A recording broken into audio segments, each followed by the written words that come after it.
Iran America സംഘർഷം നമ്മുടെ വ്യോമഗതാഗതത്തെയും ചില്ലറയൊന്നുമല്ല ബാധിച്ചിരിക്കുന്നത്. ഇപ്പോൾ ലഭ്യമാകുന്ന വിവരമനുസരിച്ച് കൊച്ചിയിൽ നിന്ന് ഗൾഫ് രാജ്യങ്ങളിലേക്ക് 3 സർവീസുകൾ മാത്രമാണ് ഇന്നുണ്ടാവുക എന്നുള്ളതാണ്. 8:10-നും 2:25-നും ഒമാൻ എയർവേസ് മസ്കറ്റിലേക്ക് സർവീസ് നടത്തുന്നുണ്ട്. 11:30-ക്ക് ജിദ്ദയിലേക്ക് സൗദി എയർലൈൻസിൻ്റെ മറ്റൊരു സർവീസ് കൂടി ഇപ്പോൾ ഉണ്ട് എന്നാണ്. ബാക്കി വിമാന സർവീസുകളൊക്കെ ഏതാണ്ട് പൂർണ്ണമായും റദ്ദാക്കിയ പശ്ചാത്തലം ഏറെ ഗൗരവതരമായ ഒന്നാണ്. ഡാനി ഇപ്പോൾ ഇവിടെ നെടുമ്പാശ്ശേരി വിമാനത്താവളത്തിലുണ്ട്. ഡാനി, ഇന്നും വ്യോമഗതാഗതം സാധാരണ നിലയിലാകുന്ന ലക്ഷണമില്ല അല്ലേ? കാര്യമായി തന്നെ പ്രതിസന്ധികളുണ്ട്. നിരവധി വിമാനങ്ങൾ റദ്ദാക്കുന്ന പശ്ചാത്തലമുണ്ട്. എന്താണ് നമുക്ക് ലഭിക്കുന്ന ഏറ്റവും പുതിയ വിവരം?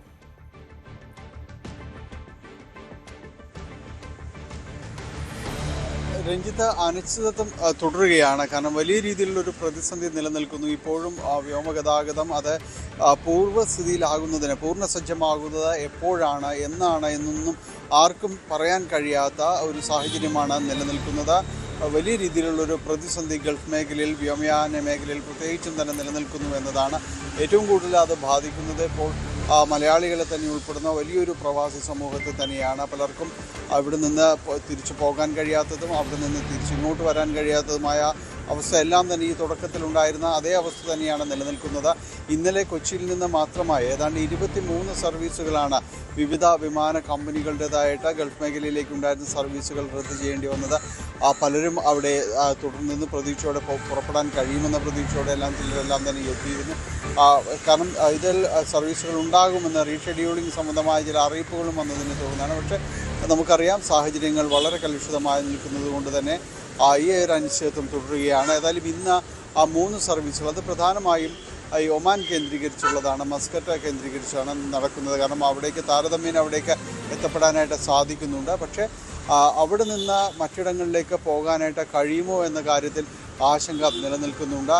ഇന്നലെയും മസ്കറ്റ് കേന്ദ്രീകരിച്ചുള്ള സർവീസുകൾ ഉണ്ടായിരുന്നു. ഇന്നിപ്പോൾ നമ്മൾ അറിയുന്നതനുസരിച്ച് ഇതിൽ 3 സർവീസുകളാണ് ഉള്ളത്. ഒമാൻ എയർവേസ് മസ്കറ്റിലേക്ക് സർവീസ് നടത്തുന്നത് ഇന്നലെ രാത്രിയും അത് ഉണ്ടായിരുന്നു. ഇന്ന് രാവിലെ 8:10-നും 2:25-നും ഒമാൻ എയർവേസിൻ്റെ സർവീസുണ്ട്. അതോടൊപ്പം തന്നെ സൗദി എയർലൈൻസിൻ്റെ 11:30-ന് ജിദ്ദയിലേക്കുള്ളൊരു സർവീസ് കൂടി നിലവിൽ ഇവിടെ ചാർജ് ചെയ്തിട്ടുണ്ട്. അതോടൊപ്പം അറിയാനായിട്ട് സാധിക്കുന്നത് അത് ഒരുപക്ഷെ പിന്നീട് ക്യാൻസൽ ആവാനുള്ളൊരു സാധ്യത കൂടിയുണ്ട്. വൈകുന്നേരങ്ങളിലുള്ള, അതായത് രാത്രിയോടടുക്കുമ്പോഴുള്ള സർവീസാണ് എത്തിഹാദിൻ്റേതും അതോടൊപ്പം തന്നെ സ്പൈസ് ജെറ്റിൻ്റെ ദുബായിലേക്കും എന്നാണ് അത് പറഞ്ഞിരിക്കുന്നത്. നേരത്തെയുള്ള ഒരു അറിയിപ്പാണ് അത്. അവസാന ഘട്ടത്തിലേക്ക് വരുമ്പോൾ മാത്രമാണ് അതിൽ ഒരു അന്തിമമായ രീതിയിലുള്ള ഒരു ഉറപ്പ് കൊടുക്കാനായിട്ട് സാധിക്കുകയുള്ളൂ. ഏതായാലും വലിയ രീതിയിലുള്ളൊരു പ്രതിസന്ധി നിലനിൽക്കുന്നു, സാരമായി ബാധിച്ചിരിക്കുന്നു. പ്രവാസ ലോകത്തെ തന്നെ വലിയ രീതിയിലേക്ക് ബാധിച്ചിരിക്കുന്നു എന്നാണ് നമ്മൾ നെടുമ്പാശ്ശേരിയിലേക്ക് എത്തുമ്പോഴെല്ലാം തന്നെ കാണുന്നത്.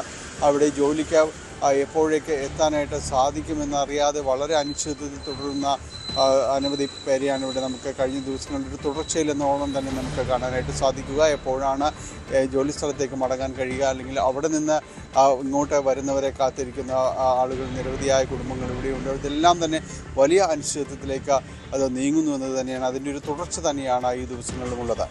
രഞ്ജിത്ത്, ഏതായാലും വലിയ പ്രതിസന്ധി വ്യോമയാന മേഖലയിൽ ഉണ്ടായിരിക്കുന്നു എന്നുള്ളതാണ് ഇതിൻ്റെ ആത്യന്തിക റിസൾട്ട്. ഒരുപാട് പേർ, മലയാളികളടക്കം നിരവധി ആളുകൾ, നമുക്കറിയാം ഗൾഫിലേക്കൊക്കെ യാത്ര ചെയ്യാൻ തീരുമാനിച്ചിരുന്ന ആളുകൾക്ക് ഇപ്പോൾ ഇത്തരത്തിൽ അത് സാധിക്കാൻ പറ്റാത്ത ഒരവസ്ഥ, അത് ഗൗരവതരം തന്നെയാണ്.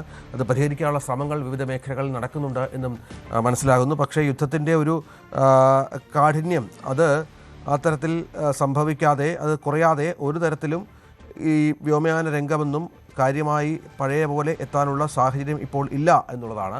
പുതിയ അപ്ഡേറ്റ്സ് ആയിട്ട് ഒരുപാട് കാര്യങ്ങൾ ഉള്ളത്. അതിൽ പ്രധാനപ്പെട്ട ഒന്ന് എന്ന് പറയുന്നത് ബ്രിട്ടൻ്റെ ചില പ്രതികരണങ്ങൾ ഇതുമായി ബന്ധപ്പെട്ട് വന്നിട്ടുണ്ട്. ബ്രിട്ടീഷ് പ്രധാനമന്ത്രി അടക്കം ഇക്കാര്യത്തിൽ പ്രതികരിച്ചിട്ടുണ്ട്. ഇറാൻ്റെ മിസൈൽ ശേഖരണ കേന്ദ്രങ്ങൾക്കും ലോഞ്ചറുകൾക്കുമെതിരായ പ്രതിരോധ ആക്രമണങ്ങൾക്കായി ബ്രിട്ടീഷ് സൈനിക താവളങ്ങൾ ഉപയോഗിക്കാനുള്ള അമേരിക്കയുടെ അഭ്യർത്ഥന രാജ്യം അംഗീകരിച്ചതായി ബ്രിട്ടീഷ് പ്രധാനമന്ത്രി കിയർ സ്റ്റാർമർ വ്യക്തമാക്കുന്ന പശ്ചാത്തലം ഗൗരവതരമാണ്. മേഖലയിലുടനീളം ഇറാൻ മിസൈലുകൾ തൊടുക്കുന്നത് തടയുക എന്ന പരിമിതമായ പ്രതിരോധ ലക്ഷ്യത്തോടെ US-ന് താവളങ്ങൾ ഉപയോഗിക്കാം എന്ന ബ്രിട്ടൻ എക്സ് സന്ദേശത്തിൽ അദ്ദേഹം വ്യക്തമാക്കുന്ന പശ്ചാത്തലം പ്രധാനമാണ്. കൂടുതൽ വാർത്തകൾക്ക് News 18 Keralam YouTube channel subscribe ചെയ്യുക.